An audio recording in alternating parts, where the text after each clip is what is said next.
108 కొబ్బరికాయలు. ఇక్కడంటే మనం శాస్త్రీయంగా కొట్టి నివేదన చేస్తాం, నేను తప్పని అంటలేదు, చాలా మంచిదే అది. ద్రవిడ దేశంలో ఒక ఆచారం ఉంది. విఘ్నేశ్వరుడి దగ్గరికి వెళ్ళి కొబ్బరికాయ యొక్క పిలక తీసేసి, పీచు తీసేసి నేలకేసి కొట్టేస్తారు. 2 ముక్కల కన్నా ఎక్కువ ముక్కలు అవ్వాలి. అలా కానీ అయ్యి పిల్లలు కానీ దాన్ని తీసుకుంటే పీడాపరిహారం. శ్రీచక్రం టీవీ. విఘ్నేశ్వరుడు ఒక్కడే ఒకప్పుడు పరమశివుడి దగ్గర వరం పొందాడు.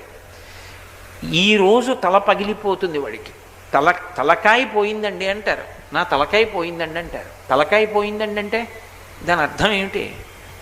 ఒకటి, అవమాన భారంతో ఇక 10 మందిలో తిరగలేడు.